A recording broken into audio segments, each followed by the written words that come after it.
आणि दुसरी गोष्ट म्हणजे संतांच्या उपकाराबद्दल आपल्या अंतःकरणात असावी लागणारी पवित्र अशी कृतज्ञतेची भावना ती एक शिकवतात. विठ्ठल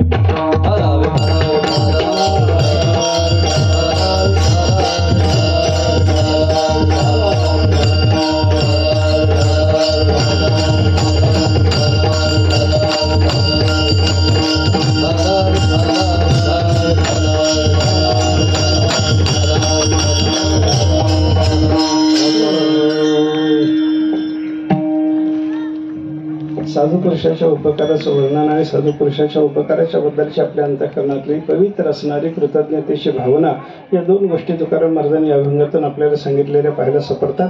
क्रमाक्रमाने त्याचा विचार आपल्याला करायचा आहे. अंतःकरणामध्ये कोणत्याही उपकार करण्याच्या विषयी आपल्या कृतज्ञतेची भावना असलीच पाहिजे. आपल्या अंतःकरणामध्ये कृतज्ञतेची भावना असेल तर त्याच्यासारखं पुण्य नाही, आणि आपण जर कृतज्ञ होत असो, केलेले उपकार विसरत असो तर त्याच्यासारखं पाप नाही. विठ्ठल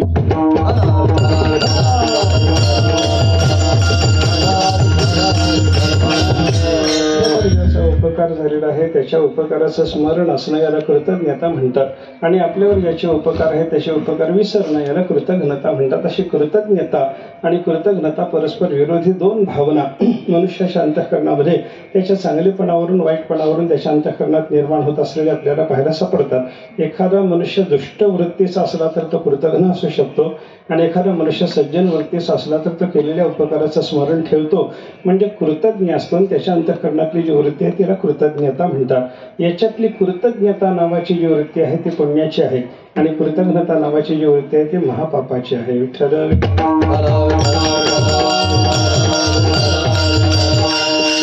उपकार झालेला आहे त्याच्या उपकाराचं स्मरण असणं महत्वाची गोष्ट आहे. आपल्यावर ज्याचा उपकार झाला तो लहान असो मोठा असो त्या उपकाराचं स्मरण माणसाला असलं पाहिजे.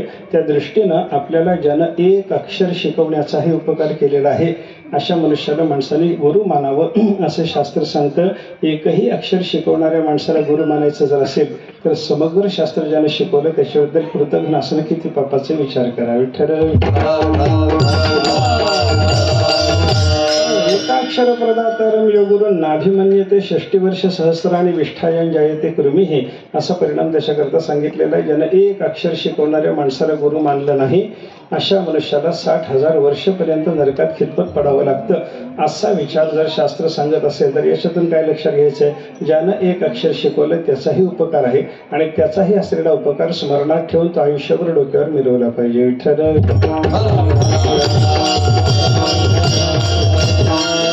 उपकाराचं स्मरण असणं महत्वाचं आहे, आणि उपकार विसरणं पापाचं आहे असा विचार आपल्याला पाहायला सापडतो. महाभारतामध्ये कथा आली मोठीच्या मोठी, आणि त्या 7-8 अध्यायात आलेल्या कथा संदर्भातून तात्पर्य शेवटी असं आहे की कृतज्ञ मनुष्याचं मांस तो इतका निंद्य असतो, कृतज्ञ मनुष्य इतका निंद्य असतो की त्याचं मांस राक्षस सुद्धा खायला तयार होत नाही. म्हणजे विठ्ठल नास्ति निष्कृती हे कृतज्ञाला कोणत्याही प्रकारचं प्रायश्चित्त नाही, त्याच्या पापाचा परिहार होत नाही असा विचार आपल्याला शास्त्रानं सांगितलेला पाहायला सापडतो. बरं का, महाभारतातली ती कथा थोडक्यात सांगतो. एक कोणीतरी योगभ्रष्ट महात्मा होता. त्याच्या काहीतरी प्रारब्धानुसार त्याला एक राजहंसाचा देह प्राप्त झाला. एका अरण्यामध्ये एका झाडावर बसून तो तपस्या करायचा. राजहंसाचा देह जरी त्याला प्राप्त झालेला असला तरी तत्रतम बुद्धिसंयोगम लभते पर्वदेहिकम या गीतेच्या चिंतनानुसार त्याला पूर्वीच्या देहात त्याची साधना चालू असताना देह पडलेला असल्यामुळे पुढची साधना त्याची थांबलेली असल्यामुळं त्याला योगभ्रष्टता असल्यामुळं कोणत्याही देहाला जरी तो प्रारब्धानुसार प्राप्त झाला तरी मागच्या देहातलं सगळं स्मरण त्याला असतं. त्यानुसार त्या योगभ्रष्ट असलेल्या महात्म्याला राजहंसाच्या देहाला प्राप्त झाल्याच्या नंतर सुद्धा मागचं स्मरण होतं, आणि मागचं स्मरण असल्यामुळे त्याने त्याची साधना चालू ठेवली. साधना काय? झाडावर एका बसून राहायचं, अखंड जप करायचं. सकाळी उठल्याबरोबर त्याचा असा नियम होता रोजचा, उठल्याबरोबर त्यानं एका सरोवरामध्ये स्नान करावं. स्नान झाल्या सत्यलोकात त्यानं ब्रह्मदेवाच्या दर्शनाला जावं. काय अधिकार असेल विचार करा. नियमानं सत्यलोकात ब्रह्मदेवाचं दर्शन घेणं झालं की ब्रह्मदेव त्याला काही ज्ञानाच्या नवीन गोष्टी सांगत असे. राजहंसाने ते ऐकून घ्याव्यात. ऐकणं झाल्याच्या नंतर ब्रह्मदेवाला नमस्कार करून मृत्यू लोकात यावं, आणि त्या ज्या अरण्यामध्ये तो राहत होता त्या अरण्याच्या बाजूला एक नगर होतं, राजधानीचं ते शहर होतं. तिथे एक राजा असायचा. तो धार्मिक होता, सत्य होता, चांगला होता, आणि असा असलेला त्या राजाच्या भेटीला हा राजहंस जायचा. हा राजहंस कोणी योगभ्रष्ट महात्मा आहे राजाला सुद्धा जाणीव होते, म्हणून राजा त्याच्याकरता आसनाची व्यवस्था करायचा. उंच आसनावर त्याला बसवायचं. उच्च आसनावर त्याला बसवून नमस्कार वगैरे झाल्याच्या नंतर त्या राजहंसानं सत्य लोकातून ज्या काही ज्ञानाच्या गोष्टी त्याला आज नवीन कळालेल्या असतील त्या राजाच्या समोर बोलून दाखवायच्या. राजानं त्या टिपून ठेवायच्या. आणि त्याच्यानंतर मग महात्मा, राजहंसाच्या देहातला महात्मा आपल्या झाडावर येऊन बसायचा. अरण्यातली कंदमूळ फळं खायचा. तिथं बसून झाडावर तप त्याचं चालू असायचं. असा त्याचा आयुष्याचा क्रम चालू होता. एवढ्यात काय झालं, एका दिवशी प्रवासी मनुष्य कोणीतरी प्रवासाला निघालेला. त्याच्या झाडाखाली उन्हाळ्याचे दिवस तो ज्या झाडावर तपस्या करीत बसलेला असायचा राजहंस, त्याच्या झाडाच्या खाली तो मनुष्य प्रवास करता करता थोडा वेळ थांबला. दुपारची वेळ होती, ऊन कडकलेलं होतं. अशा अवस्थेमध्ये थोडी विश्रांतीची गरज त्या माणसाला वाटली, म्हणून तो त्या झाडाखाली बसला. आणि त्याच झाडावर राजहंस होता. पडला थोडासा तो मनुष्य, कलंडला, त्याला डोळा लागायला लागला. पण काय व्हायला लागलं, झाडाच्या पानातून ती पानाशी थोडीशी विरळ असल्यामुळं उन्हाची तिरीप नेमकी त्याच्या तोंडावर यायला लागली. त्याच्यामुळे त्या माणसाला स्वस्थ काही झोपता येईना. राजहंसानं विचार केला, हा माणूस माझ्या झाडाच्या खाली आला. मी ज्या झाडावर राहतो ते माझं झाड म्हणजे माझं वसतिस्थान आहे. माझं वसतिस्थान आहे म्हणजे माझं घर आहे. आणि माझ्याच घरी आलेला हा माणूस असल्यामुळे हा माझा अतिथी आहे आणि या अतिथीची सेवा करणं माझं कर्तव्य आहे असं जाणून त्याने काय केलं, त्याला सुखानं झोप लागावी याच्याकरता आपले दोन्ही पंख पसरून तो बसला आणि तोंडावर त्याच्या ऊर येणार नाही अशी व्यवस्था त्याने करून दिली.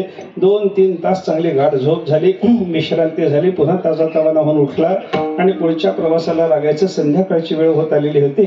एवढ्यात तो राजहंस त्याच्यासमोर उभा राहिला आणि म्हणायला लागला, याच्या पुढे तुम्ही प्रवास करू नका. हे जंगल गहन आहे. या जंगलात हिंस्त्र श्वापरांची दाटी आहे. रात्रीच्या वेळेला त्या श्वापरांचा उपद्रव होण्याची शक्यता असते. वाघ आहेत, सिंह आहेत, या ठिकाणी लांडगे वगैरे सुद्धा, अस्वले वगैरे सुद्धा आहेत. आणि त्याच्यात विशेष महत्वाची गोष्ट म्हणजे या अरण्यामध्ये राक्षस राहतात. त्यामुळं इथून रात्रीच्या वेळेला प्रवास करणं योग्य ठरणार नाही. मी आपली व्यवस्था करेन. आपण माझ्या अतिथी आहात, माझ्या झाडाखाली मुक्कामाला आपण आलेले आहात, इथं राहू शकता, विश्राम करा, मी तुमची सगळी व्यवस्था करेन. म्हणे एक काम करा, मी तुम्हाला खायला फळं आणून देईन, तुम्हाला गवताची शय्या निर्माण करून देईन, झोपायची व्यवस्था, आहाराची व्यवस्था मी करू शकतो. फक्त रात्रीच्या वेळेला तुम्हाला लागलं तर पाणी मी देऊ शकत नाही. तेवढी पाण्याची व्यवस्था तुम्हाला करून घ्यावी लागेल. त्याच्याकरता सुद्धा मी सोय सांगतो.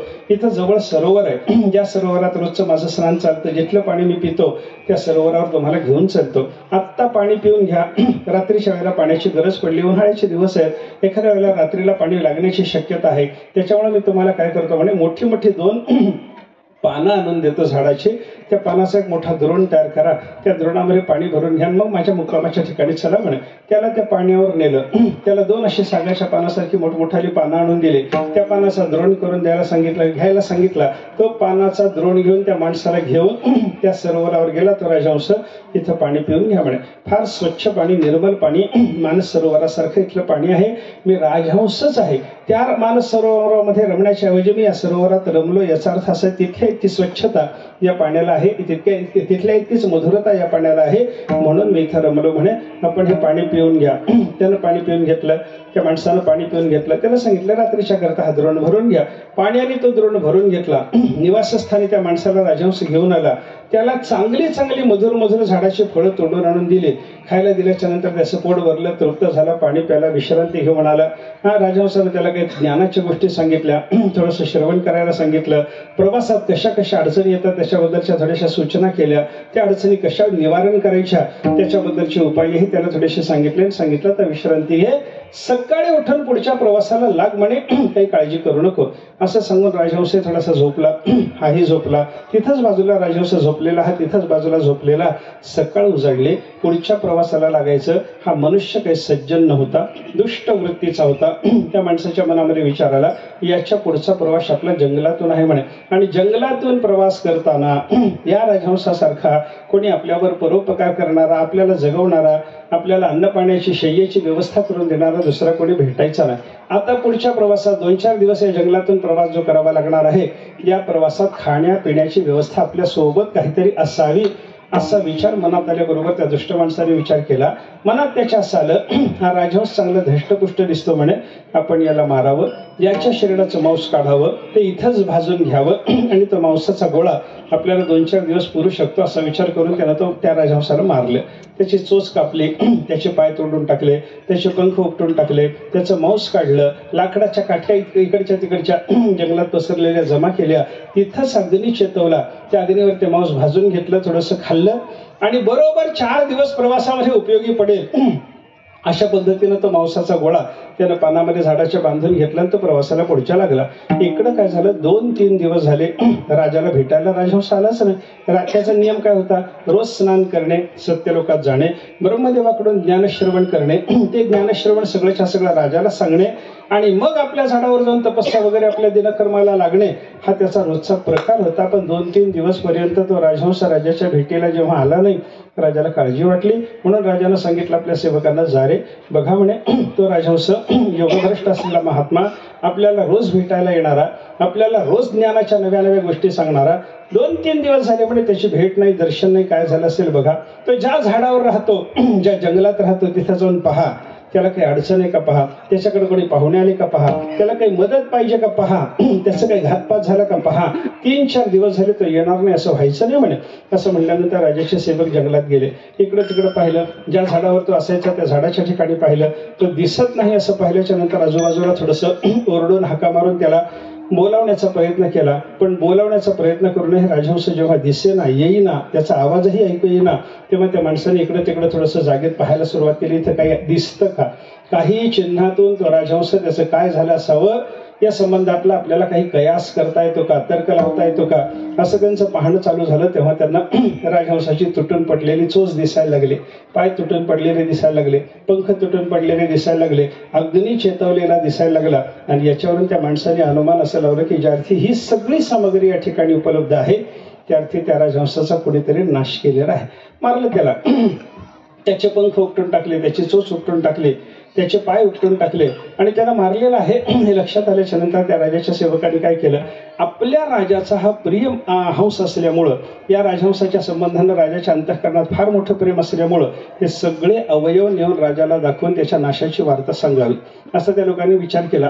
ते सगळे अवयव गोळा केले, वस्त्रात घेतले, राजाच्या समोर हे लोक हजर झाले. राजाला सांगितलं म्हणे, सरकार असं असं झालेलं आहे, त्या राजहंसाचा नाश झालेला दिसतो. कशावरून, हे त्याच्याशी तुटून पडलेले अवयव त्या झाडाच्या खाली आम्हाला मिळाले, अग्नी चेतवलेला दिसला, याच्यावरून त्याचा नाश झाला असं आम्हाला अनुमान करत आहे. त्यामुळे राजेसाहेब, राजानं पाहिलं ते सगळे अवयव त्या राजहंसाचेच आहेत, ह्या राजाचा निश्चय झाला. राजाने रडत रडत त्या अवयवावर मनुष्याची जशी उत्तरक्रिया करावी तशा पद्धतीनं त्या राजहंसाची उत्तरक्रिया केली.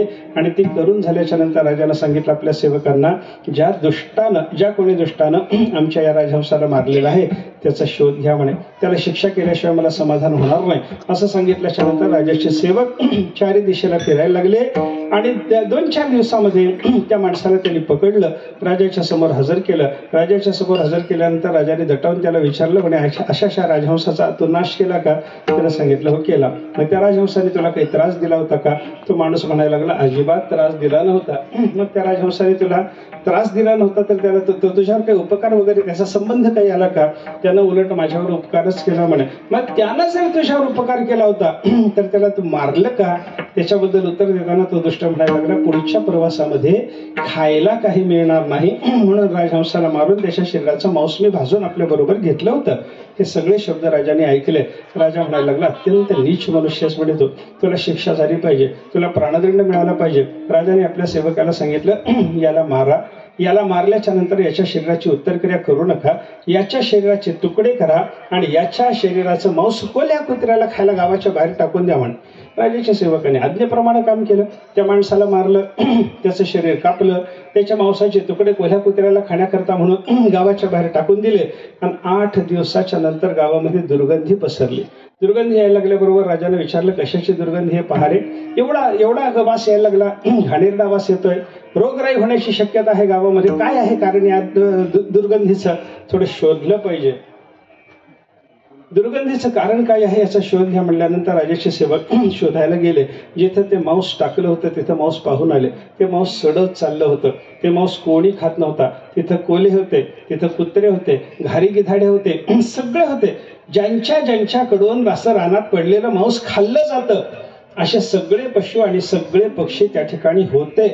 मांसाच्या जवळ जवळ जात होते. मांसाचा गंध घेत होते आणि तिथून काहीतरी विचित्र वाटल्यासारखं वाटून ते बाजूला व्हायचे आणि ते मांस खायचे नाहीत अशी त्यांची स्थिती राजाच्या सेवकांनी पाहिली. आणि हे त्या राजाला येऊन सांगितलं, म्हणजे सरकार असं असं झालेलं आहे, आपण ज्या माणसाला मारलं ना त्याच्या शरीराचं मांस तिथे टाकले ना, कोल्ह्या कुत्र्याने ते खाल्लं नाही, सडत पडलेलं आहे.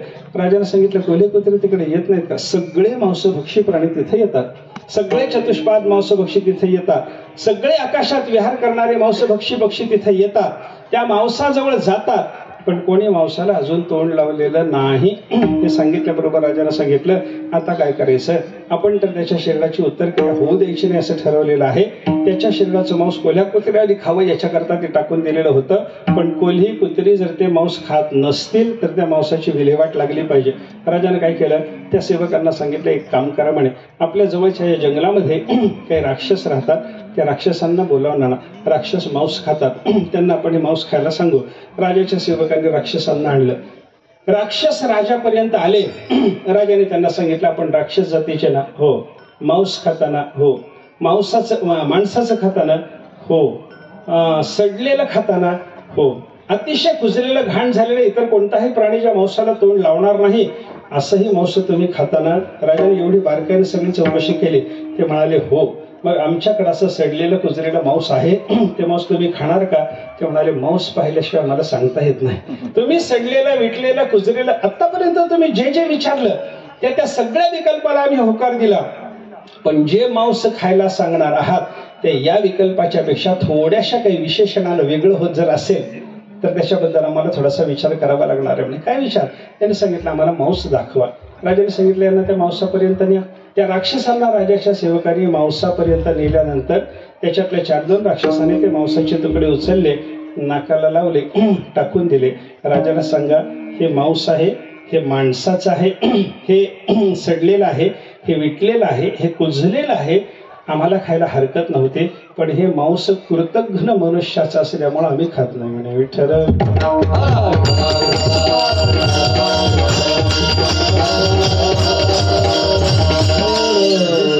सांगणं झाल्याच्या नंतर व्यासाने त्याचं तात्पर्य सांगितलं. कृतघ्ने नास्ति निष्कृते. हे कृतघ्न मनुष्याला पापातून त्याच्या उत्तीर्ण होण्याकरता प्रायश्चित्त सांगता येत नाही. जया दोषा परिहार नाही धुंडिता शास्त्र, असे जे तुकाराम महाराज बोलले की नाही, ते अशा पद्धतीचे काही पाप असतात. त्या पापाला शास्त्रात प्रायश्चित्त असू शकत नाहीच नाही. कोणत्याही प्रकारचं, कशाही प्रकारचं, केवढंही मोठं प्रायश्चित्त करून कृतघ्न मनुष्य त्याच्या पापातून मुक्त होऊ शकत नाही. एवढी कृतज्ञता नीचतेची आहे. कृतज्ञतेचं पाप असं आहे. आणि याच्या विरुद्ध असलेली कृतज्ञतेची वृत्ती जी आहे ना, मनुष्याला उपकाराचं स्मरण जर राहायला लागलं ना, त्याच्यासारखी पुण्याची भावना नाही. विठ्ठल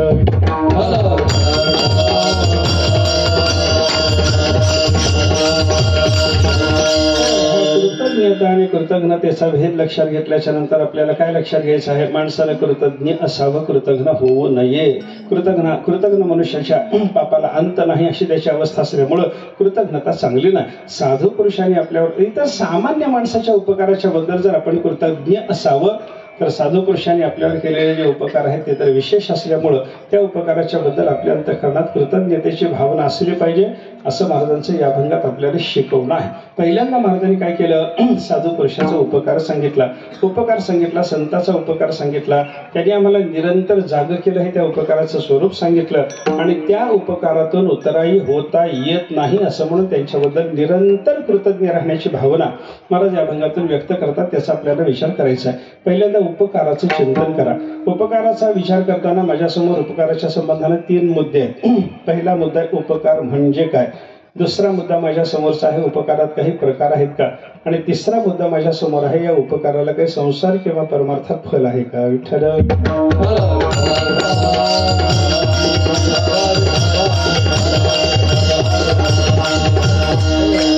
उपकाराच्या संबंधानं लक्षण, प्रकार आणि फल या 3 प्रकारांचा विचार आपल्याला थोडासा करावा लागणार आहे. उपकार कशाला म्हणतात हो? तसा उपकार शब्दाचा सरळ अर्थ आपल्याला शोधायचा झाला तर उपकार शब्दातले अवयवच आपल्याला तो अर्थ प्राप्त करून देतात. उप आणि कार या 2 शब्दाच्या संयोगातून उपकार शब्द जर झालेला असेल तर उपशब्दाचा अर्थ आहे उपनाम समीपे आणि करणंकार उच्यते. करणे अर्थानं कार शब्द संस्कृतात आपल्याला पाहायला सापडतो, म्हणजे जवळ करणे याला उपकार करणे असं म्हणतात. आता जवळ करणे हा उपकार शब्दाचा सरळ सरळ अर्थ जरी झाला तरी कोणाच्या जवळ करायचा हा वेगळा विषय आहे.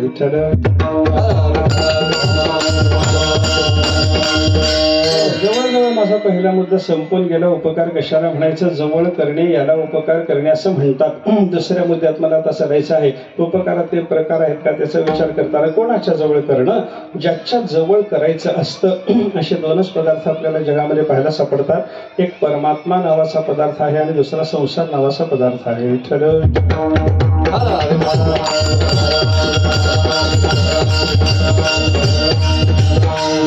ज्याने संसाराच्या जवळ केलं त्याचाही उपकार झाला आणि ज्याने देवाच्या जवळ केलं त्याचाही आपल्यावर उपकार झाला असं आपल्याला म्हणावं लागतं बरं का. संसाराच्या जवळ करणं म्हणजे काय? एखाद्याचं लग्न होत नाही त्याचं लग्न कोणी करून दिलं, एखाद्याला घर बांधणं होत नाही कोणी त्याला घर बांधून दिलं, एखाद्याला पैसा मिळत नाही त्याला कोणीतरी पैसा मिळण्याची व्यवस्था करून दिली, शेत घेऊन दिलं, काहीतरी केलं. असं संसाराच्या दृष्टीनं काही ना काहीतरी त्या माणसाला प्राप्त करून देण्याचा ज्यांनी प्रयत्न केला त्या लोकांनी त्याला संसाराच्या जवळ केलं असं आपल्याला म्हणावं लागतं.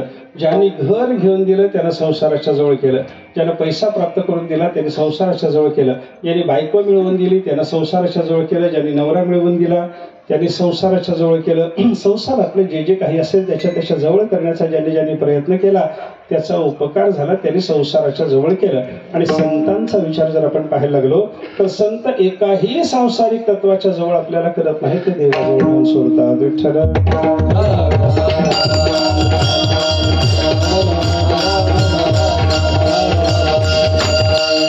सांसारिक पदार्थाच्या जवळ होण्यामध्ये महत्व आहे का देवाच्या जवळ होण्यामध्ये महत्व आहे याचा विचार करा.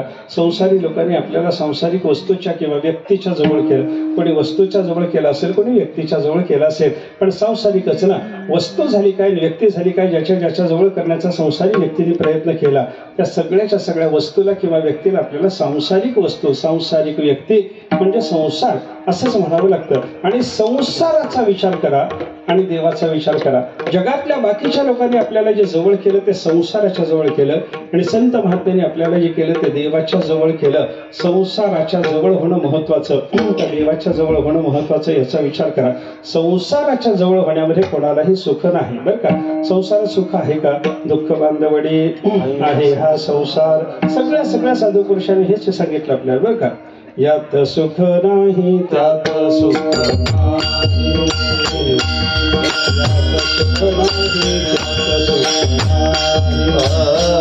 यात सुख नाही त्यात सुख नाही, यात सुख नाही त्यात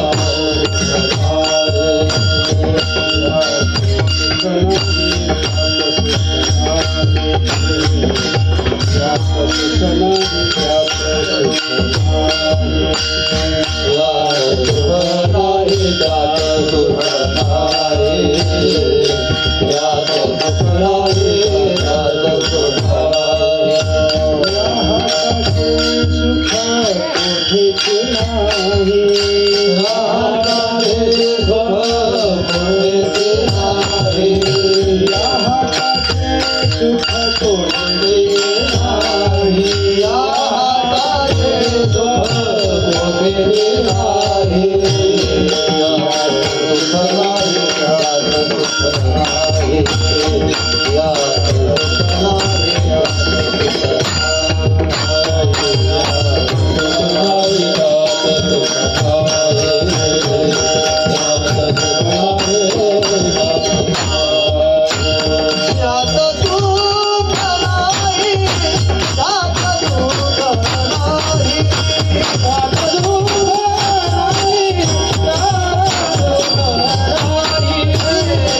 महाराजांनी केलेलं हे वर्णन आहे. आणि या संसाराच्या बाजारात यात सुख नाही त्यात सुख नाही, या हाटाचे सुख कोठेचे नाही. हाट शब्दाचा अर्थ बाजार असा आहे.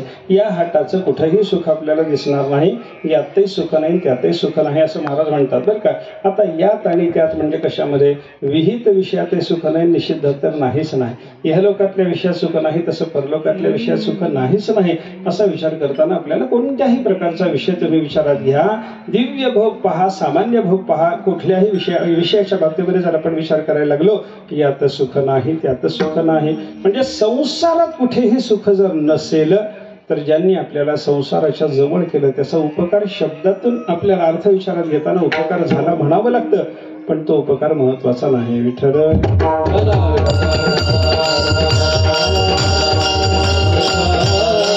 पण साधू पुरुषांनी आपल्याला जे जवळ केलेलं आहे ते देवाच्या जवळ केलेलं असतं, संसाराच्या जवळ करत नाही. उलट संसारापासून वैराग्याने संत महात्मे आपल्याला दूर नेतात आणि परमात्म्याच्या चरणाच्या जवळ नेऊन सोडतात बरं का.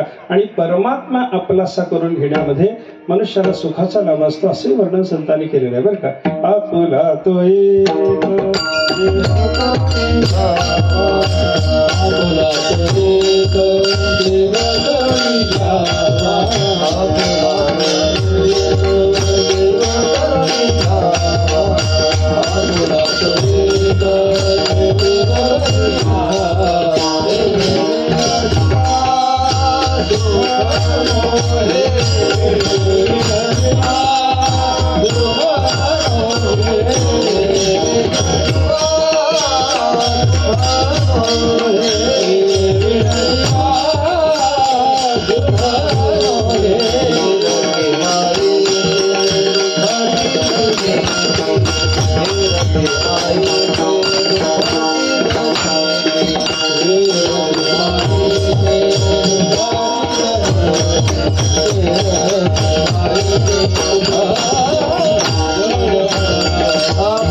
देव करून घ्यावा, आपला देव करून घ्यायचा असतो, देव स्वरूपाला प्राप्त व्हायचं असतं, देवाच्या जवळ जायचं असतं. तेणे विना जीवा सुख नव्हे. दुसऱ्या कोणत्याही कारणाने दुसऱ्या कोणत्याही वस्तू किंवा व्यक्तीच्या जवळ होण्याने आपल्याला सुखाचा लाभ होणार नाही. सुखाच्या लाभाकरता देवाच्या जवळ होण्याची गरज आहे. आणि देवाच्या जवळ करण्याचा उपकार ज्यांनी केला ते संत महात्मे. संसारिक पदार्थ किंवा संसारिक व्यक्तीच्या जवळ करणारे जे लोक आहेत त्या सांसारिक लोकांचा उपकार शब्दाच्या अर्थात बसतो. हे जरी खरं असलं तरी तो खरा उपकार नाही. संतांनी केलेला उपकार देवाच्या जवळ करणे हा जो उपकार आहे तो मात्र आपल्याला खरा उपकार म्हणता येण्यासारखा आहे. दुसऱ्या मुद्द्याचा विचार झाला, उपकारातले हे प्रकार आहेत का, तर खरा आणि खोटा हे उपकारातले प्रकार आहेत. विठ्ठल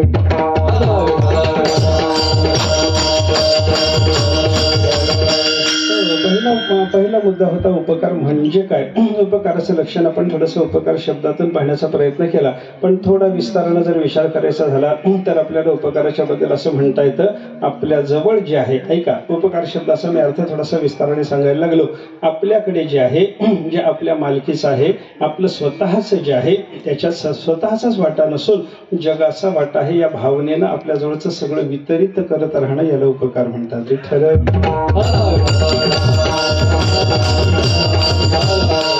भागवताच्या भाषेत यालाच द्रव्याद्वैताची भावना म्हणतात. प्रल्हादाचं चरित्र सगळंच्या सगळं धर्मराजाने ऐकलं, नारदाने ते सांगितलं, धर्मराजाने ऐकलं आणि धर्मराजाने पुढे शेवटी विचारलं प्रल्हाद चरित्र श्रवणाच्या नंतर नारदांना की गृहस्थाश्रमात राहून मनुष्याला स्वतःचं कल्याण करून घ्यायचं असेल तर त्यानं काय करावं सांगा. त्याला सांगितलं 3 प्रकारची अद्वैताची भावना आहे, त्या भावनेमध्ये मनुष्यानं राहिलं की त्याचं कल्याण होतं. काय काय करावं लागतं? पहिल्यांदा सांगितलं भावाद्वैतात राहा, त्याच्यानंतर सांगितलं क्रियाद्वैतात राहा आणि तिसरं सांगितलं द्रव्याद्वैतात राहा. हे भावाद्वैत, क्रियाद्वैत आणि द्रव्याद्वैत. तसं तर शास्त्राचं चिंतन असं आहे, भावाद्वैतम सदा कुर्यात, क्रियाद्वैतम न करहिचित. क्रियाद्वैत करायचं नसतं, पण क्रियाद्वैत करायचं नसतं याचा तिथला अपेक्षित अर्थ वेगळा आहे, इथला क्रियाद्वैत करायचं असतं म्हणतानाचा अर्थ वेगळा आहे. विठ्ठल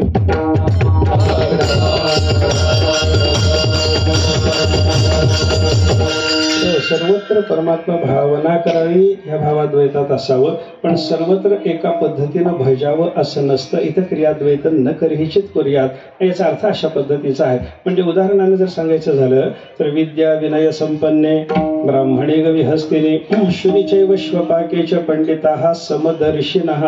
इथं समान दर्शन घ्यायचं असतं, सर्वत्र परमात्मा पाहायचा असतो. एक विद्या विनय संपन्न ब्राह्मण आहे बरं का, विद्या विनय संपन्ने ब्राह्मणे.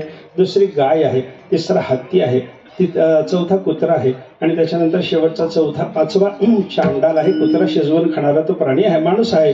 एवढ्या सगळ्यांच्या बाबतीमध्ये शास्त्र असं सांगतं सगळ्यात तुम्ही परमात्मा पाहू शकता.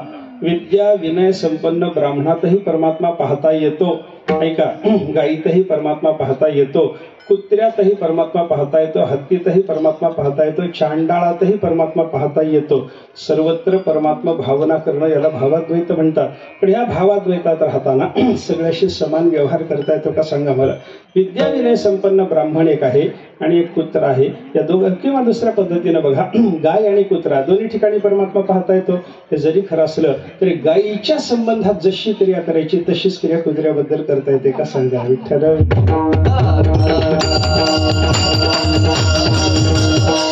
घास देत असताना गायीलाही घास देतात, कुत्र्यालाही घास देतात, पण गायीच्या घासाबद्दल पवित्र भावना असल्यामुळे गोग्रास समर्पण म्हणतात आणि कुत्र्याला तुकडा टाका म्हणतात बरं का. तिथं उपेक्षेची भावना असते, हा भाग वेगळा. ह्याच्यात काय आहे, तिथं परमात्मा दर्शन घेता येतं हो, पण परमात्मा दर्शन जरी समान पद्धतीने घेता आलं, भावाद्वैत जरी करता आलं तरी क्रियाद्वैत करता येत नाही.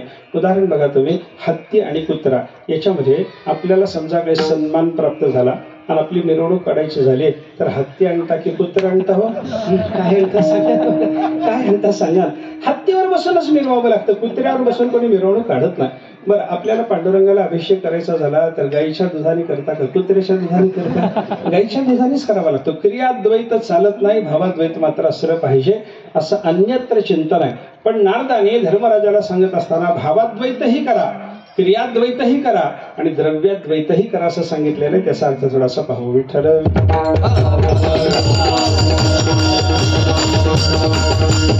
सर्वत्र परमात्मा दर्शन घ्यावं याला भावाद्वैत म्हणतात. जे जे दृष्टी दिसे ते ते हरिरूप झालं पाहिजे बरं का. पाहे तिकडे बाप माय विठ्ठल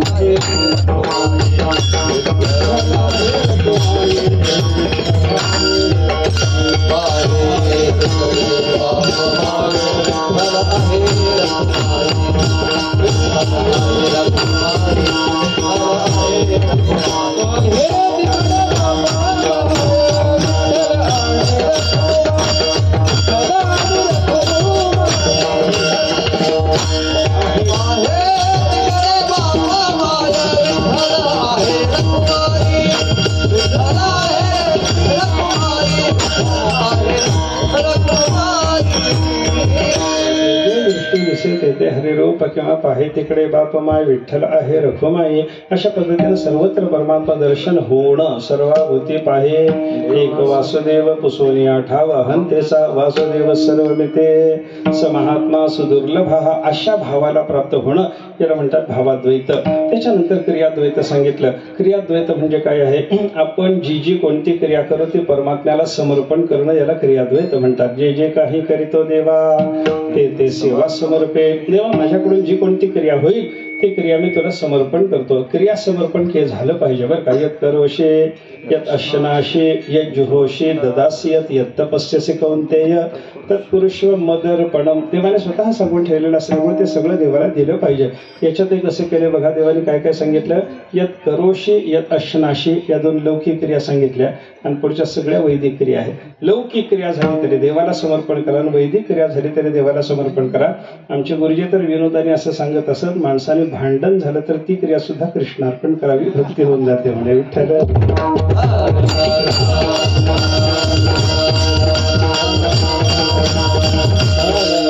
सगळ्या क्रिया देवाला समर्पण करून टाकणं याला क्रियाद्वैत म्हणतात. भावाद्वैत क्रियाद्वैत समजलं. आपल्याला आता परोपकाराचा विचार करताना ज्याचे चिंतन करायचं आहे ते तिसरं अद्वैत आहे, द्रव्याद्वैत. द्रव्याद्वैत म्हणजे काय. आपल्या मालकीचं जे द्रव्य आहे ते आपलंच नसून जगात सगळ्याचं आहे. आपल्या द्रव्यामध्ये आपला वाटा अधिक असेल पण सगळ्याचा वाटा सुद्धा असू शकतो. या भावनेमध्ये माणसाला राहून जगावर उपकार करण्याकरता आपलं द्रव्य खर्चावं, याला म्हणतात द्रव्याद्वैताची भावना. ही गृहस्थाश्रमी मनुष्याच्या कल्याणाकरता ही भावना अत्यंत आवश्यक आहे. असं नारद जर धर्मराजाला सांगत असतील तर आपल्याला परोपकारात राहिलं पाहिजे. विठ्ठल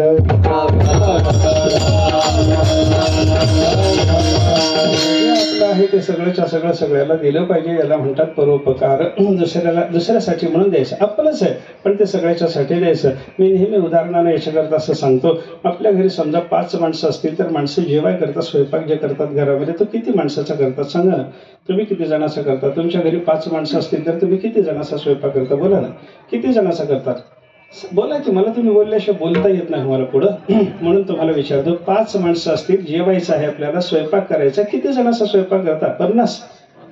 किती जणांचा करता. 5 जणांचा ना. मग 5 जणांचा स्वयंपाक झाल्याच्या नंतर 5 जण बसून खाऊन टाकता का. त्याच्यामध्ये काही थोडासा वेगळा विचार असतो. आधी स्वयंपाक झाल्याच्या नंतर देवाला नैवेद्य देताना देतो. एवढा देत असेल पण देता ना. काहीतरी असेल पण देतो ना. देवाचा नैवेद्य झाल्याच्या नंतर जर कोणी वैश्वर्य वगैरे ब्राह्मण वगैरे असलं वैश्वर्य वगैरे करतात ना, करतो. त्याच्यानंतर आपण गोग्रास देतो ना, देतो. कुत्र्याला तुकडा टाकतो ना, टाकतो. आलेल्या अतिथीच्या संबंधानं काहीतरी अन्नाची व्यवस्था करतो ना, करतो. आणि एवढं सगळं झाल्याच्या नंतर आपण जेवण करतो. याचा अर्थ काय झाला. आपल्या घरी आपल्या मालकीचं जे निष्पन्न केलेलं आहे ते सुद्धा सगळ्याचं आहे, आपलं थोडंच आहे. विठ्ठल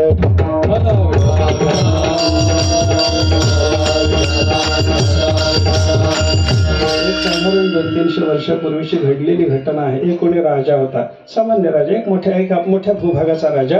त्या भूभागाच्या राजाच्या अंतःकरणाला समाधान नाही. बरीच संपत्ती त्याच्याकडे होती पण त्या राजाला समाधान नाही. अशा अवस्थेत त्या राजाला विचार केला आपल्याला समाधान नाही. संपत्ती तरी विपुल आहे पण एवढी विपुल संपत्ती असताना आपल्या अंतःकरणाला समाधान नाही. तेव्हा हे समाधान शोधलं पाहिजे. जगात आपण थोडंसं फिरावं. एखाद्याचा चेहरा असा आपल्याला प्रफुल्ल समाधानी जर दिसला तर त्या माणसाने ते त्याला असलेलं समाधान खरं आहे का त्याला विचारून आपण ते जाणून घ्यावं. आणि जाणून घेतल्याच्या नंतर त्याला खरंच समाधान जर असेल तर हे समाधान प्राप्त करून घेण्याकरता तू काय करतोस हे त्याला एकदा विचारावं. असं राजाच्या मनात आलं. राजा घोड्यावर बसून अनेक ठिकाणी फिरायला लागला. अनेक सज्जनाच्या समुदायामध्ये अनेक सत्संगामध्ये जाऊन राजानं पाहिलं. याचा चेहरा पहा, त्याचा चेहरा पहा. याच्याकडे पाहिल्याच्या नंतर त्याच्याकडे पाहिल्यानंतर राजाला प्रत्येकाकडे पाहून असं वाटायचं नाही बाबा माझ्यासारखा हा माणूस आहे. मला जसं एवढी संपत्ती असताना समाधान नाही तशी या माणसाची सुद्धा सांपत्तिक स्थिती भली बुरी काहीही असो पण यालाही समाधान नाही. हे प्रत्येकाच्याकडे पाहिल्याच्या नंतर राजाला जाणवत राहायचं. एका दिवशी राजा असा चालला होता. एका शेताच्या बाजूने जाताना त्या शेतामध्ये राजाच्या लक्षात आलं.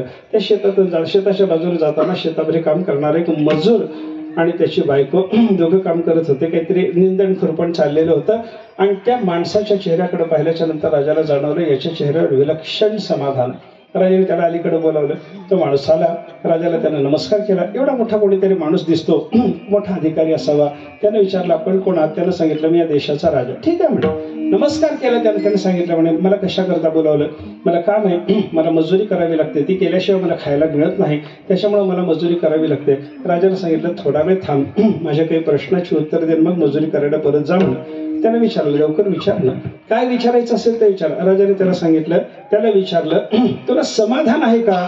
तो माणूस म्हणाला परम समाधान आहे. नुसतं समाधान नाही, मी परम समाधानी माणूस आहे. बर ही तुझी बायको. हो म्हणे माझी बायकोच आहे. हिला समाधान आहे काय. मला तर हिच्या चेहऱ्यावर समाधान दिसायला लागलं. तिला बोला बरं. तिला विचारलं आई तुला समाधान आहे. ते म्हणायला लागले परम समाधान. परम समाधान. 2 ठिगळाचं लुगडं नेसून आलेली बाई फाटकं तुटकं धोतर नेसून असलेला हा मजुरी करणारा माणूस. पण दोघांनी सांगितलं आम्हाला परम समाधान आहे. काय बाबा तुझ्याजवळ? काही नाही म्हणे. शेती आहे का? नाही म्हणे. दुकानदारी आहे का? नाही. पैसा का भरपूर आहे का तुझ्याकडे जमा? काही नाही म्हणे. मग कसं समाधान मिळवतोस? तो म्हणलं काही नाही, पोटा करता ही मोलमजुरी करावी लागते. हे काय करतोस म्हणे? रोज मजुरी करतो. कोण मजुरी करता? तुमच्या घरात कोण कोण आहात तुम्ही? त्यानं सांगितलं माझ्या घरामध्ये मी आणि माझी बायको, माझी 2 लहान मुलं, 5-7 वर्षाची मुलं आहेत, ती 2 लहान मुलं, माझे म्हातारे मायबाप आणि माझ्या 2 बहिणी आहेत. त्यांची लग्न झाली होती पण त्या सासरच्या लोकांनी त्या केलेला असल्यामुळे परित्यक्ता त्या माझ्याच घरी राहतात. असं 8 जणांचं आमचं कुटुंब आहे. त्याचं पोट भरावं लागतं. ही जबाबदारी माझ्यावर आहे. मग मजुरी कोण कोण करता? त्यानं सांगितलं आम्ही दोघंच मजुरी करतो, नवरा बायको. का? त्यानं सांगितलं मायबाप म्हातारे ते मजुरी करू शकत नाही, मुलं लहान लहान आहेत त्याच्यामुळे त्यांनाही मजुरी करायला लावता येत नाही. माझ्या बहिणी ज्या आहेत त्या तरुण आहेत, मजुरी करू शकतात पण त्यांना नुकतंच नवऱ्याने सोडलेलं असल्यामुळे ते अतिशय दुःखात असतात, त्यांनाही मजुरीला आणता येत नाही. मग आम्ही दोघंच जण मजुरी करतो. बरं, पैसे किती मिळतात? जुना काळ 300 वर्षापूर्वी सगळं साधारणपणे त्या माणसानं सांगितलं माझ्या मजुरीचे 4 आणे, माझ्या बायकोचे 4 आणे. किती पैसे झाले? दोन्हीचे मिळून, दोघांचे मिळून किती झाले? 4 आणे आणि 4 आणे. गणित करत चला की, मला सांगा की थोडं किती झाले? 8 आणे. बरं, या 8 आण्याचं काय करतोस म्हणे? राजाला त्यानं सांगितलं की म्हणे 2 आणे पोटाला वापरतो, 2 आण्यात कर्ज फेडतो, 2 आण्यात कर्ज देतो आणि 2 आणे जमा ठेवतो. 8 आण्याचा विनियोग झाला. कसं कसं काय काय सांगितलं त्याला? तुम्ही हे लक्षात ठेवून मला बोलत चला बरं का. 2 आणे पोटासाठी, 2 आणे कर्ज फेड, 2 आणे कर्ज देणं आणि 2 आणे जमा ठेवणं, असा माझा व्यवहार चालतो. ठीक आहे म्हणे. मला हे समजलं नाही म्हणे तुझं बोलणं. 2 आणे पोटासाठी वापरतोस हे कळालं म्हणे. कारण काय 2 आण्यामध्ये जुना काळ पैसे कमी लागायचे, धान्य भरपूर मिळायचं, असा तो काळ होता. आमचे गुरुजी असं सांगायचे की जुन्या काळामध्ये माणसं कनवटीला 1 रुपया घेऊन जात असत बाजारात जाताना आणि गाडीत पोती भरून माल घेऊन येत असत. कनवटीला 1 रुपया नेला की पोतीच्या पोती माल येत होता. हा जुना काळ होता. गुरुजी म्हणायचे आता पोत्यातून नोटा न्यायच्या आणि खिशात माल घेऊन यायचा, असं काळ जुना काळ आणि आताचा काळ बदल आहे. त्या काळात त्याला 2 आणे सगळ्याच्या 8 जणांच्या पुरतं धान्य खरेदी करणं, भाजीपाला खरेदी करणं, तेल तूप खरेदी करणं, सगळ्याला 2 आणे पुरायचे. बरं, 2 आण्यात पोट भागवतोस? होय. 2 आणे कर्ज फेडतोस? काय रे कर्ज? 2 आण्याचं कर्ज फेडतो, 2 आणे कर्ज देतो म्हणतोस. अरे कर्ज जर फेडायचं आहे तुला, तुझ्या डोक्यावर जर कर्ज आहे तर ते लवकर फेडावं या दृष्टीनं जे 2 आणे कर्ज लोकाला देतोस ते 2 आणे सुद्धा फेडण्यात घाल ना. तो म्हणलं तसं नाही, माझा कर्ज फेडणे आणि कर्ज देणे याचा अर्थ वेगळा आहे. कसं आहे? त्यांनी सांगितलं मी 2 आण्यात कर्ज फेडतो याचा अर्थ मायबापाच्या सेवा शुश्रूषे करता 2 आणे खर्च करतो. मायबापाने जे मला लहानाचं मोठं आतापर्यंत केलं त्यांचं माझ्यावर कर्ज आहे आणि ते ऋण फेडण्याकरता म्हणून 2 आणे त्यांच्या सेवा शुश्रूषे करता, त्यांच्या औषधोपचारा करता, त्यांना जे हवं नको असेल ते देण्याकरता त्या 2 आण्याचा विनियोग याच्यात कर्ज फेडणं झालं. आता कर्ज देणं, माझी 2 लहान मुलातनं त्यांच्या शिक्षणाकरता खर्च करतो म्हणला 2 आणे, हे कर्ज देणं आहे. माय बापासाठी कर्ज केला तर ते कर्ज फेडणं झालं आणि 2 लहान मुलांसाठी मी खर्च करतो 2 आण्याचा, ते कर्ज देणं झालं. झालं. पोटासाठी 2 आणे किती झाले? 8 आण्याचा हिशोब झाला का बघा ना. पोटासाठी 2 आणे, खायला ते कर्ज फेडायला 2 आणे, कर्ज द्यायला 2 आणे, झाली की 8 आणे? नाही, अजून 2 आणे राहिले का? मग हे 2 आणे काय करतो म्हणाला होता तो? तर मी हे 2 आणे जमा करतो म्हणाला होता. रोज 2 आणे जमा करतो. मग किती पैसे तुझ्या घरात? तो म्हणलं एकही पैसा नाही. हे 2 आणे काय सावकाराकडे ठेवले काय? तो म्हणला तसं. बँकेत ठेवले का? नाही म्हणलं. मी काय करतो म्हणला, माझ्या घरातल्या ज्या निराधार माझ्या 2 बहिणी आहेत त्यांच्याकरता हे 2 आणे खर्च करतो आणि त्यांच्याकरता केलेला खर्च म्हणजे दानात जमा होतो आणि तो ईश्वराच्या खजिन्यामध्ये जमा होतो.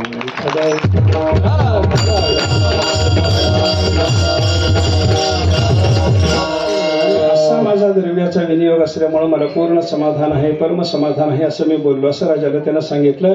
याचा अर्थ राजाने असा लक्षात घेतला की बाबा वासना त्यागाशिवाय मनुष्याला समाधान, तृष्णा त्यागाशिवाय मनुष्याला समाधान प्राप्त होत नाही, हा सोडली पाहिजे. आता हे उदाहरण मी कशाकरता सांगितलं? आपलं जे आहे ते केवळ आपल्यासाठी न वापरता आपलं जे आहे ते जगासाठी सुद्धा गेलं पाहिजे. याला परोपकार म्हणतात. हा जो माझा परोपकाराचा अर्थ होता त्याच्याकरता हे पोषक उदाहरण आहे. या उदाहरणावर त्या माणसाने नवरा बायकोनी मिळून मिळून किती आणे मिळवले? 8 आणे. त्या 8 आण्यातले स्वतः करता किती खर्च केले आणि बाकीच्या करता किती खर्च केले याचा जर विचार केला तर मिळवल्यापैकी 2 आणे स्वतः करतायत आणि मिळवल्यापैकी 6 आणे दुसऱ्या करताच आहेत. याचा अर्थ काय झाला? आपण जे मिळवतो त्याच्यातलं थोडं आपण वापरा आणि बाकीचं परोपकारासाठी वापरा. विठ्ठल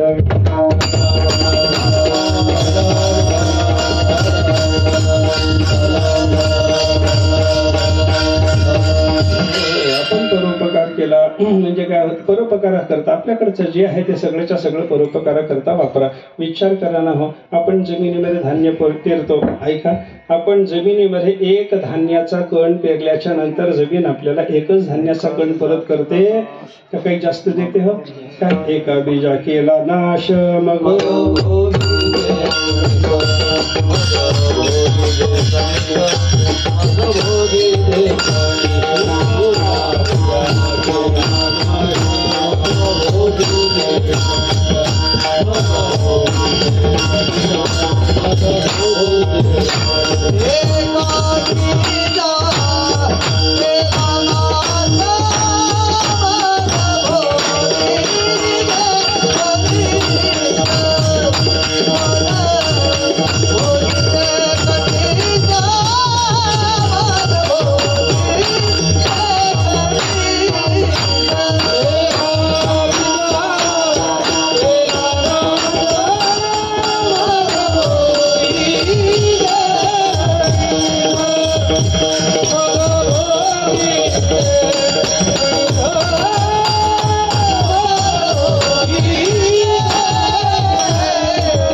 जमीन काय करते? आपल्याकडून एक बीज घेते आणि आपल्याला कणीस देते. एक दाणा घ्यायचा आणि 1000 दाणे आपल्याला द्यायचे कणसाच्या रूपानं. हे घेणं आणि देणं याच्यातला प्रकार जर आपण पाहायला लागलो तर जमिनीकडून आपल्याला शिकलं पाहिजे. आपण उपार्जन थोडं करायचं असतं, मिळवायचं थोडं असतं, खर्चायचं परोपकाराकरता द्यायचं जास्त, ते विपुल असतं. कालिदासाने रघुवंशामध्ये सांगितलं ना, सूर्यनारायण आपल्या तप्त किरणाने जगातलं सगळं पाणी बाष्पीभवनाच्या रूपाने जे घेऊन जातो ते कशा करता घेऊन जातो? सहस्र गुण उत्सृष्टुम आदत्तेहि बलिम रवी. सूर्यनारायण आपल्याकडून घेतलेलं जमिनीवरचं घेतलेलं पाणी घेऊन जातो, आपल्याजवळ ठेवतो आणि 1000 पटीनं वाढवून जगाला देत असतो. म्हणजे घ्यायचं आणि 1000 पटीनं वाढवून द्यायचं. हा जसा प्रकार सूर्यनारायणाचा, हा जसा प्रकार धरणी मातेचा, तसा परोपकारी माणूस सुद्धा थोडंफार जमा करतो. पण ते सगळंच्या सगळं नाही, तेवढंच नाही, ते वाढवून परोपकाराकरता खर्च करतो.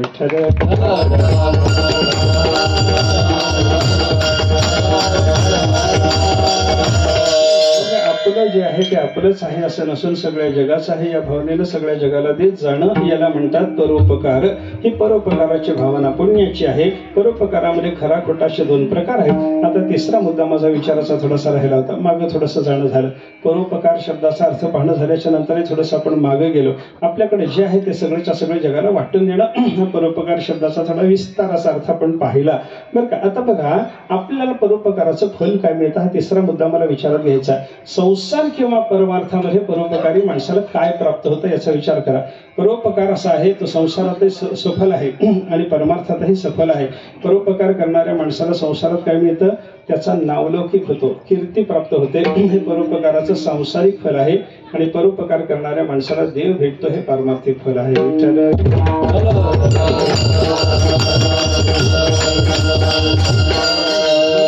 जगामध्ये नाव कोणाचं होतं? आपल्याजवळ भरपूर पैसा आहे म्हणून नाव होतं का आपल्याजवळचा पैसा परोपकाराकरता खर्च केल्यावर नाव होतं?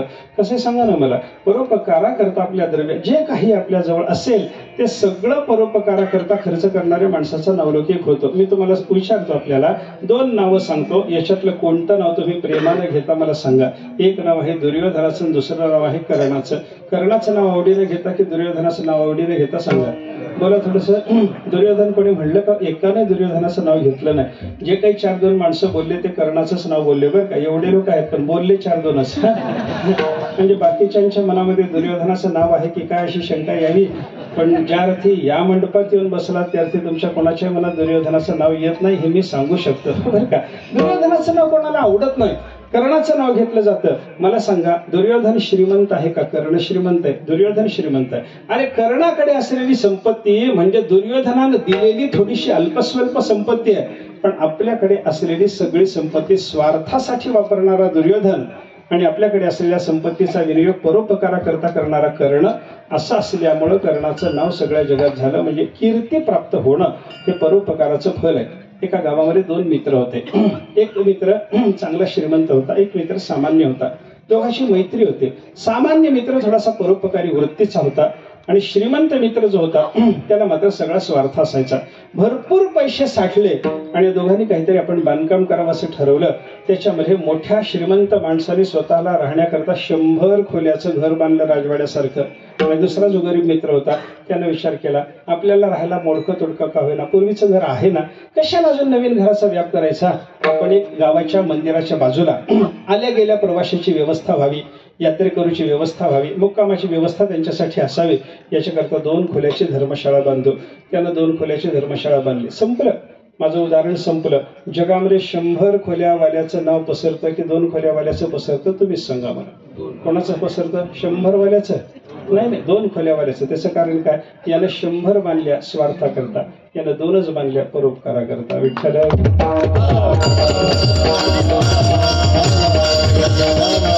याचा अर्थ आपल्याकडे जे काही आहे ते परोपकाराकरता खर्च करणाऱ्या माणसाचा नावलौकिक होतो. हे फल त्याला पाहिलं. ज्ञानाचं बघा, आपल्याला ज्ञानी लोक किती होऊन गेले जगामध्ये म्हणून विचारलं तर आपण नावं किती सांगता सांगा. ज्ञानी म्हणलं की आपल्याला पहिल्यांदा ज्ञानी याचा राजा ज्ञानेश्वर महाराजांचं नाव आठवतं. दुसरं नामदेवराय, तिसरं नाथ महाराज, चौथं तुकाराम महाराज, 5वं निळोबा, अजून 10-20 नावं काहीतरी आठवतील आपल्याला. पण एवढेच ज्ञानी जगामध्ये होऊन गेले का असं जर कोणाला विचारलं तर ऐसे खेळीये कोट्यानुकोटी गणित नाही त्याला रे. स्वतः तुकाराम महाराज सांगतात असे ज्ञानी जगामध्ये कोट्यवधी होऊन गेले, त्याला गणित नाही अगणित ज्ञानी होऊन गेले. अगणित झाले, कोट्यवधी झाले, तुम्हीच सांगता. आणि एवढ्या सगळ्या ज्ञानाचा सद्भाव असताना तुम्हाला नाव विचारलं तर 4-2च नाव आठवतात. याचं कारण काय? एकच कारण, बाकीच्या लोकांकडेही ज्ञान आहे, ते स्वरूपाकार ज्ञान आहे, आणि संत महात्म्याकडेही ज्ञान आहे, तेही स्वरूपाचं ज्ञान आहे. फरक एवढाच आहे, बाकीच्या लोकांनी स्वतः ब्रह्म होण्याकरता ते ज्ञान वापरलं, नावलौकिक होत नाही. संतांनी मात्र जगाला ब्रह्म करण्याकरता ज्ञान वापरलं, नावलौकिक होतो. विठ्ठल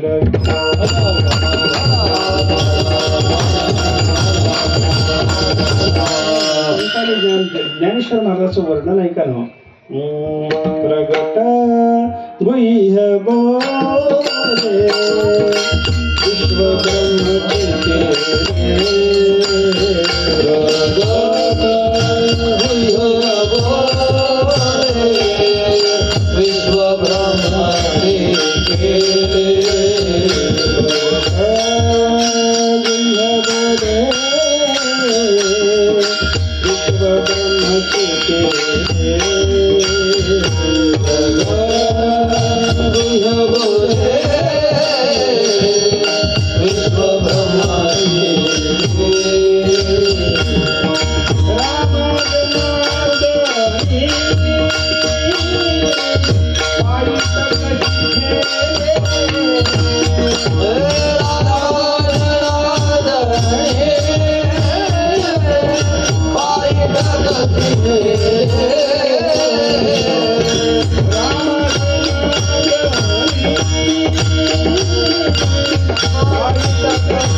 संत महात्मे आणि सामान्य जगातले बाकीचे ज्ञानी यांच्यातलं अंतर आहे का? सामान्य ज्ञानाने हे ज्ञान मिळवलं, ज्ञानोबाने ज्ञान संपादन केलं, पण आपलं ज्ञान जगाला प्रगट करून सांगणारा सामान्य ज्ञानी नसतो, तो गुप्त राखतो. आणि ज्ञानोबासारखा महात्मा प्रगट गुह्य बोले, विश्व ब्रह्मची केले, सगळ्या जगाला ब्रह्मरूपता प्राप्त व्हावी याची व्यवस्था ते करून देतात, म्हणून त्यांचा नावलौकिक होतो. संसारामध्ये नावलौकिक होणं हे परोपकाराचं फल झालं. परमार्थात काय मिळतं सांगा ना? परमार्थात परोपकाराने काय मिळतं याचा विचार केला तर देवाचं दर्शन होणं हे परमार्थातलं फल आहे. आत्मसाक्षात्कार व्हावा, ब्रह्मदर्शन व्हावं, सगुण साक्षात्कार व्हावा, हे परोपकाराने आपल्याला सिद्ध होतं. तुकाराम महाराजांनी सांगितले आपल्याला या सगळ्या गोष्टी बरं का.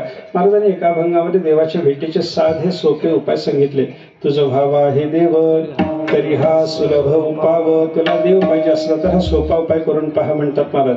त्याच्यात सगळे उपाय सांगून झाल्यानंतर शेवटी उपाय कोणता सांगितला? तुका म्हणे फार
काय सांगितलं? तुला देव पाहिजे असेल तर हे कर बाबा. तुका म्हणे फार थोडा तरी परोपकार, फार परोपकार कर देव भेटेल. फार परोपकार जमत नसला तर थोडा तरी कर.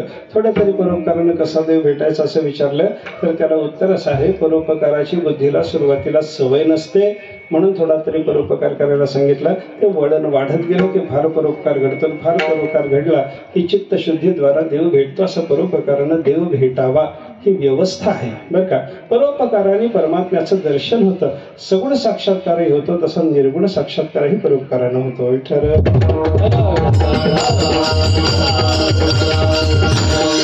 तुकाराम महाराजांनी चिंतन केले पहा, परोपकारी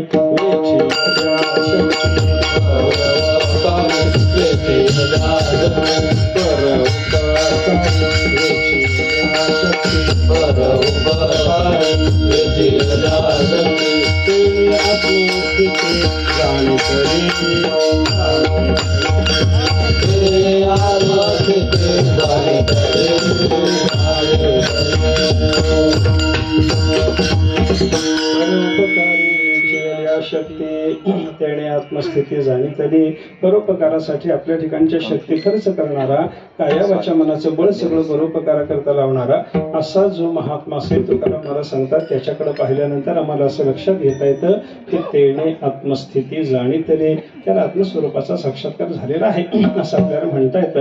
याचा अर्थ काय झाला? परोपकाराने आत्मदर्शन होतं, परोपकारानं आत्मसाक्षात्कार होतो, परोपकारानं सगुणाचं दर्शन होतं. हा परमार्थातला लाभ आहे. असं संसार आणि परमार्थ दोन्हीकडे परोपकार उपयोगाचा आहे.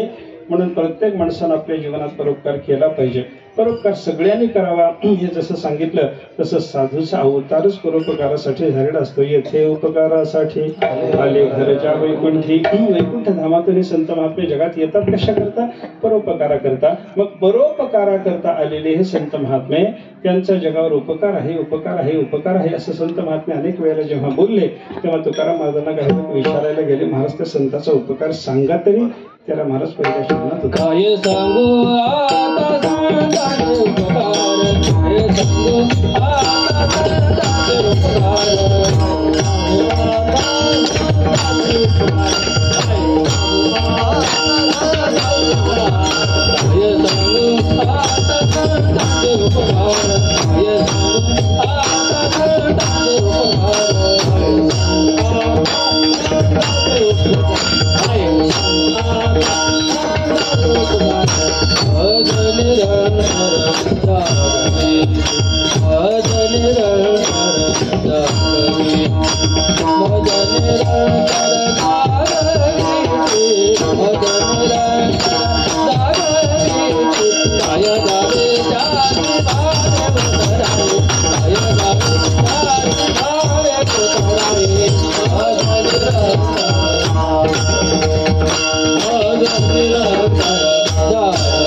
आता संतांचे उपकार, काय सांगू आता संतांचे उपकार, उपकार. संतांचे उपकार आहेत असं म्हणणारे तुकाराम महाराजांना लोकांनी विचारलं, काय उपकार आहे सांगा. सांगा म्हणल्यावर महाराज बोलायला लागले, काय सांगू आता म्हणजे काय, संताचा उपकार नाही का, तुम्ही काय सांगू आता असं का म्हणता, संताचा उपकार आहे. मग काय सांगू म्हणायचं कारण काय, उपकार असून जगात सांगायसारखा नसला तरी काय सांगू म्हणावं लागतं, पण संताचा उपकार जगात सांगायसारखा नाही का. मी त्याच्याकरता उदाहरण सांगतो, उपकार नसताना काय सांगू म्हणावं लागतं, उपकार आहे पण जगात सांगायसारखा नाही तरी काय सांगू म्हणावं लागतं. बघा एखाद्या माणसाचा अमृत महोत्सव वगैरे करतात बघा, काहीतरी 60, 70, 75 वर्ष झाली म्हणजे माणसाची काहीतरी आयुर्मध्ये मर्यादेनुसार शांती केली जाते, त्याच्याकरता काहीतरी खरा मोठा समारंभ करावा असं लोकांना वाटतं. मग त्याचा समारंभ करतात, सत्कार करतात. मग सत्कार समारंभ करायचा म्हटल्याच्या नंतर त्याच्यात भाषणं झाली पाहिजेत, कोणाला बोलता येत नाही परिवारातल्या लोकांना, मग कोणीतरी वक्ता आणतात, त्याला पैसे वगैरे देऊन भाडं तरी वक्ता आणला जातो, आणि तो जो आणलेला वक्ता असतो त्याचा याचा काही परिचय नाही. सत्कारमूर्ती कोण आहे, काळा गोरा माहिती नाही, कधी पाहिलं नाही, त्याचं कार्य माहिती नाही, त्याचा याच्यावर काही उपकार नाही, अशा अवस्थेमध्ये त्या माणसाला सांगितलं जात आहे, बघा हे आहेत सत्कारमूर्ती, यांच्याबद्दल तुम्हाला बोलायचं, यांच्या उपकाराचं थोडंसं वर्णन करा. आता त्यानं याला पाहिलेलंच नसतं, त्याच्यामुळे उपकार असण्याचा संबंधच नाही. अशा अवस्थेत बोलायला उभं राहिल्याबरोबर त्याला म्हणावं लागतं, काय सांगू आता यांचे उपकार, याचा उपकार सांगा म्हणता, पण काय सांगू, कारण नाहीच आहे ना, सांगता येत नाही. दुसरं उदाहरण बघा, उपकार आहे पण जगात सांगायसारखा नाही. हेच उदाहरण बघा, एकाचा सत्कार मूर्तीच्या सत्काराकरता म्हणून आलेला वक्ता, त्या वक्त्याचा याचा पहिल्या उदाहरणामध्ये परिचय नव्हता, आता दुसऱ्या उदाहरणात परिचय. 10-15 वर्षापूर्वी हे दोघजण एकत्रित प्रवास करत होते, प्रवासात एका सीटवर दोघे बसले होते. हा सत्काराला हे भाषण करायला आलेला जो मनुष्य होता, या भाषण करायला आलेल्या माणसाला बसमध्ये बसल्या बसल्या तंबाखू खायची तलब झाली. त्यानं डबी काढली, तंबाखू हातात घेतले. आता ती तंबाखू हातात घेतल्यावर तशीच खायची असते का त्याच्यावर काही संस्कार करावा लागतो, तसे सांगावं मला माहिती नाही कसं असतं, तशीच खायची का तंबाखू, कसं खावी लागते, कशी खायची असते. बरं सांगत नसला तरी खाऊ नका, याच्या पुढं तरी सांगू नका पण खाऊ नका, पण ती कशी खायची असते मी थोडं सांगतो, म्हणजे मला अनुभव आहे म्हणून सांगतो असं नाही, मी ऐकलेलं पाहिलेलं सांगतो. तंबाखू हातात घेतली जाते, हातात घेऊन काय करतात, त्याला चुना लावतात, चुना लावायचा, त्याला मळायचं, त्याला थोपटायचं, त्याला फू फू करायचं, एवढं सगळं करावं लागतं ना. त्याला एवढे संस्कार त्याच्यावर व्हावे लागणार आहे बरं का. लगेच फुलं आणली त्याच्यावर अपवित्र म्हणून देवाला समर्पण केलं, तेवढं सोपं नाही ते, बरेच संस्कार असतात. मग त्या चुना लावायचा, तर ह्यानं हातात तंबाखू घेतली आणि डबी उडकायला लागला, तर चुन्याची डबीच मिळेना याला, आता काय करा, इकडे तिकडे बघायला लागला. हा बाजूला जो सत्कार मूर्ती आहे हा बाजूला बसलेला. तर म्हणलं काय शोधता? म्हणलं चुना मिळत ह्या की माझ्याकडे चुना आहे. त्यानं चुना दिला. उदाहरण संपलं माझं. मला सांगा 15 वर्षाच्या पूर्वी एसटी मध्ये प्रवास करताना तंबाखू खायची तलब झालेल्या माणसाला तंबाखू खाताना चुना मिळाला नाही, तर ज्यानं चुना दिला त्याचा उपकार झाला की झाला नाही? त्याच्या दृष्टीनं, तुमच्या दृष्टीनं बोलू नका, त्याच्या दृष्टीने उपकार झाला की नाही? मग आता काय सभेत उभा राहिलो, 15 वर्षापूर्वी आम्ही दोघे एकत्रित प्रवासात असताना मला तंबाखूची तलब झाली, तंबाखूला चुना मिळत, यांनी चुना दिला. सांगायचं का? सांगता येत नाही. उपकार आहे पण जगात सांगायच्या लायकीचा नाही, म्हणून म्हणावं लागतं. काय सांगू आता?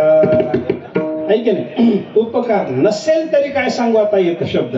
उपकार आहे पण जगात सांगायसारखा नाही, तरी काय सांगू शब्द येतो. पण संतांचं कसं आहे, उपकार आहे जगात सांगण्यासारखं आहे, मग काय सांगू शब्दाचं कारण काय, असं जर कोणी विचारलं तर त्याला उत्तर आहे, संताचा उपकार वाणीच्या मर्यादेत गवसत नाही, म्हणून काय सांगू आता म्हणावं.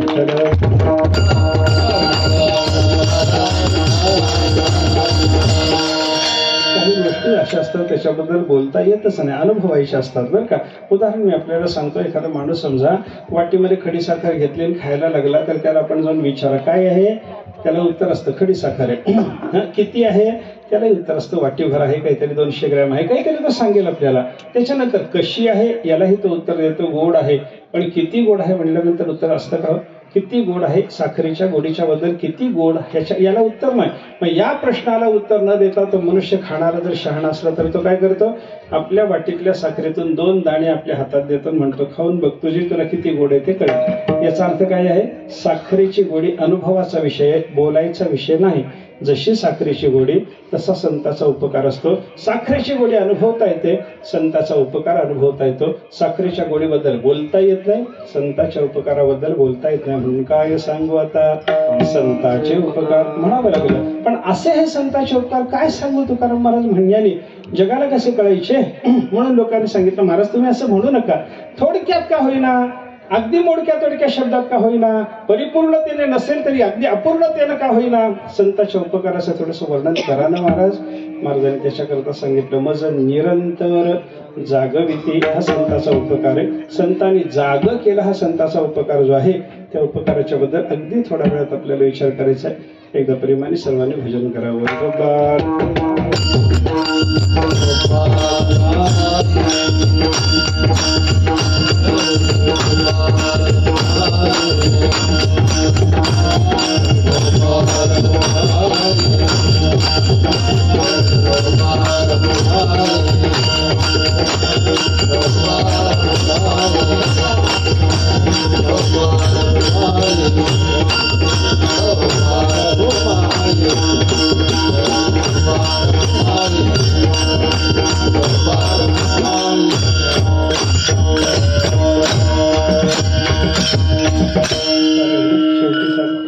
काय सांगू आता संतांचे उपकार, मज निरंतर जागविते, काय द्यावे ते असे भावे उतराई, ठेविता हा पायी जीव थोडा. जगद्गुरु संत श्रवण श्री तुकाराम महाराज या अभंगातून साधूच्या उपकाराबद्दल बोलतात. सुरुवातीला महाराजांनी सांगितलं काय सांगू आता संतांचे उपकार, म्हणजे संतांच्या उपकाराचं वाणीनं वर्णन करता येत नाही हे महाराजांनी व्यक्त केलं.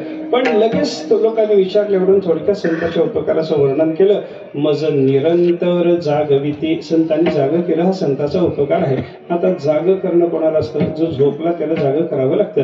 आता झोपलेल्या माणसाला जाग करणं चांगलं का वाईट आहे, कोण सांगा बरं.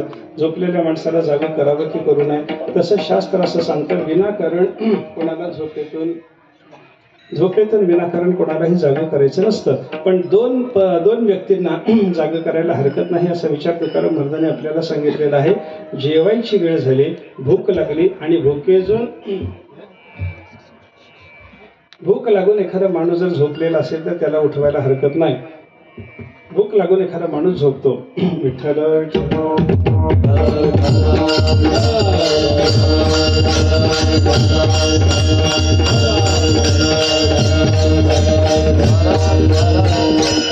माणूस भूक लागून जर झोपला असेल तर त्याला उठवायचं की नाही याचा विचार केला तर त्याला उठवलं पाहिजे.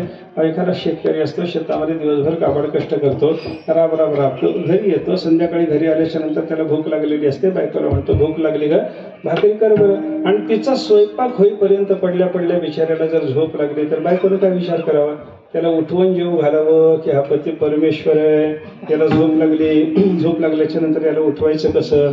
कारण देवाला झोपाय करता शेजारती करतात, आपल्या नवऱ्याला शेजारती न करता झोप लागली, शेजारती न करता याला झोप लागली, आता झोपू द्यावं. शेजारतीच झाली नाही, काकडा कसा करायचा, याला उठवू कसं, असा विचार बायकोनं करावा का त्याला उठवून त्याला जीव घालावं.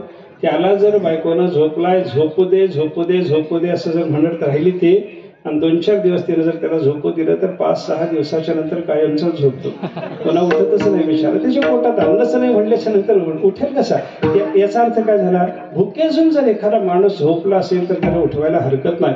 आणि दुसरा तुकाराम महाराजांनी सांगितला, कीर्तनात कोणी झोपला तर त्याला उठवायला हरकत नाही. बघा आजूबाजूला कोणी झोपलाय त्याला उठवायला हरकत नसतं, झोपलेला माणूस त्याला उठवायला हरकत नाही बरं का. आता पण विचार करा, अगदी कीर्तनातल्या माणसाला जरी उठवायचं झालं तरी त्याच्याकरता संतच पाहिजेत का. वैकुंठातून तुकाराम महाराजांनी यावं म्हणावं, बाबा कीर्तन चालू आहे उठावं, तरच आपण उठणार आहोत असं थोडंसं आहे. बाजूच्या माणसाने मांडीला हात लावला तरी माणूस उठतो, मांडीला हात लावून उठला नाही तर थोडासा हलवा थोडं त्याला उठतो, त्याच्यावरही उठला नाही तर कोपर मारून बघा उठतो. आणि बाकी तेवढ्यावरही जर उठला नाही तर हळूच सांगून ठेवतो चिमटी काढा, मग तरी उठतोच उठतो. हे सगळे उपाय करता, हे सगळे उपाय करून जो उठणार आहे त्याला उठवण्याकरता संताची गरज आहे का. संतांनी मला जाग केलं हा संताचा उपकार म्हणून तुकाराम महाराज जे वर्णन करतात ना, ही सामान्य निद्रा नाही, ही अज्ञान नावाची निद्रा आहे. आणि शब्द कसा, विशेषण कसं आहे, मला जागविती म्हणलंय, निरंतर जागविती, निरंतर जागवणं हा शब्द महत्वाचा आहे बरं का. जी निद्रा निरंतर आहे त्या निद्रेतून निरंतर जाग करावं लागतं. विठ्ठल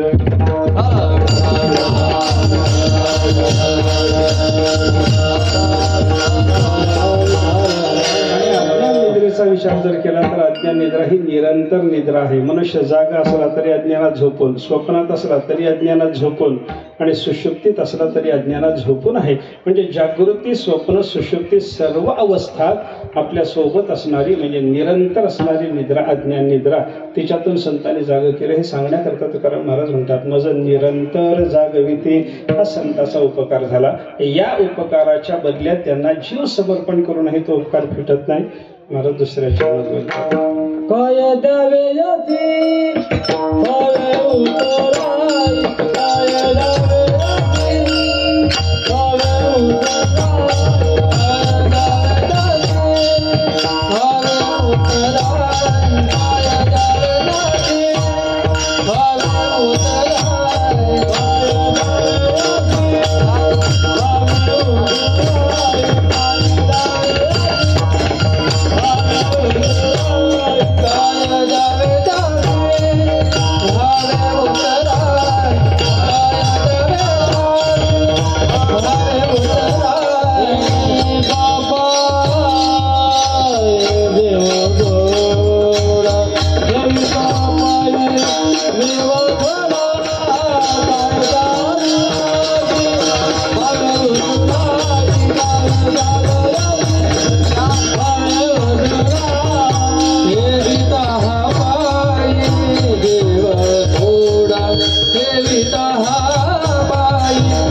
काय उतराई, महाराज म्हणतात, असा संताचा अज्ञान निद्रेतून जाग करण्याचा जो आमच्यावर अनन्यसाधारण उपकार झाला, या उपकारातून उतराई होण्याकरता काय द्यावे त्याशी, त्या संतांना काय द्यावं, कसं उतराई व्हावं, उतराई होता येत नाही.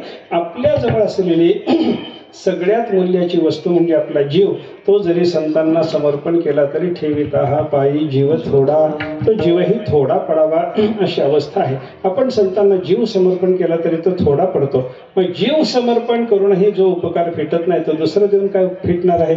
म्हणून संताचा उपकार फिटणारा नाही. उपकारात 2 प्रकार आहेत पहा.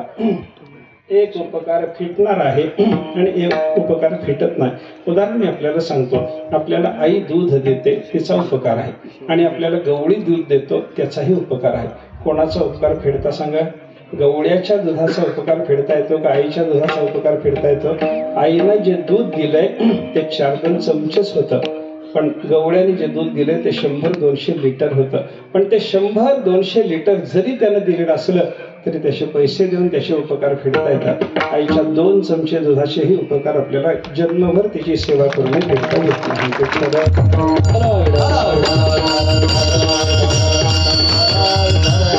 साधू पुरुषाचा उपकार फेडता येण्यासारखा नसतो.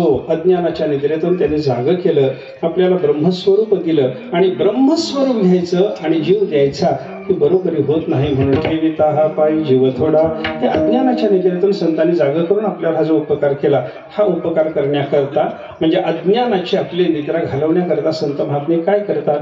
महाराजांनी सांगितलं, सहज बोलणे हित उपदेश करुणी सायास शिकविते. संत महात्मे आपल्याला सहज बोलण्यातून हिताचा उपदेश करतात आणि तो सहज बोलण्यातून होणारा हिताचा उपदेश जर एखाद्याने नाही घेतला तर संत महात्मे त्याच्याकरता सायास करून त्याला शिकवतात, पण अज्ञानाची निद्रा घालवतात म्हणजे घालवतात.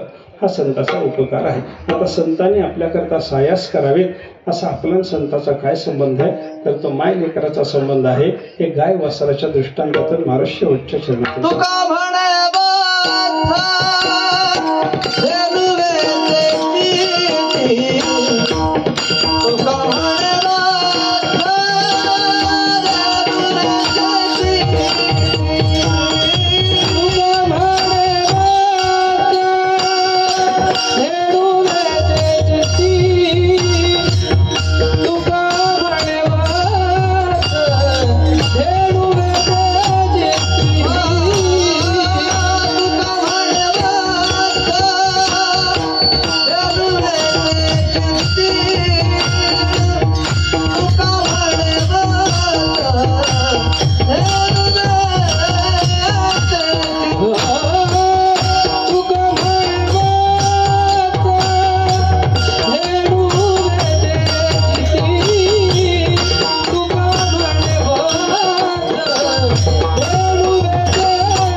देविता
कैसे मला येते सांभाळत अज्ञानाच्या निद्रेतून जगाला जागे करण्याकरिता संत महात्मे सहज बोलण्यातून हिताचा उपदेश करतात पहिला प्रकार.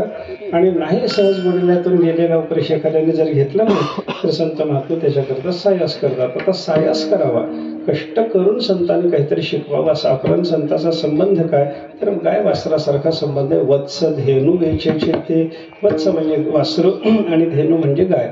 पण नुसत्या गायीला धेनू शब्द नाही, शब्दाच्या प्रवृत्ती निमित्ताचा विचार जर आपण केला तर धेनू म्हणजे नुकतीच प्रसूत झालेली गाय आणि वत्स म्हणजे तिच्या पोटचं जे लहानसं वासरू असतं, कोवळं वासरू असतं, त्याला म्हणतात वत्स. त्या कोवळ्या वासराच्या संबंधानं गायीच्या अंतःकरणात जेवढा जिव्हाळा असतो तसा संतांच्या अंतःकरणात सगळ्या जगाच्या बद्दल जिव्हाळा आहे. म्हणून त्या कोवळ्या वासराचा गायीनं जसा सांभाळ करावा आणि त्याच्याकरता खस्ता खाव्यात, कष्ट सहन करावेत, तशा पद्धतीने संत आपल्यासाठी कष्ट सहन करतात. कष्ट करून का होईना आपल्याला काहीतरी शिकवतात आणि अज्ञानाच्या नजरेतून जाग करतात. हा संताचा उपकार आहे आणि या उपकारातून उतराई होण्याकरता आपण त्यांना काहीही देऊन पुरे पडत नाही. काय द्यावे त्यासे भावे उतराई ठेविता हा पायी जीव थोडा तुमरण्या सौपरिश या अभंगातून केलेला आहे. संतांच्या उपकाराचं चिंतन करून संतांच्या उपकाराबद्दल कृतज्ञतेची पवित्र भावना आपल्या अंतःकरणात बाळगावी असं शिक्षण महाराजांनी अभंगातून दिलं. असं पण या अभंगाचा विचार केला. प्रस्तुत प्रसंगाचा जर विचार करायचा ठरला, हा उत्सव ज्यांच्या जन्मोत्सवाच्या निमित्तानं आहे ते एक वैकुंठवासी सद्गुरू दाजी महाराज यांच्या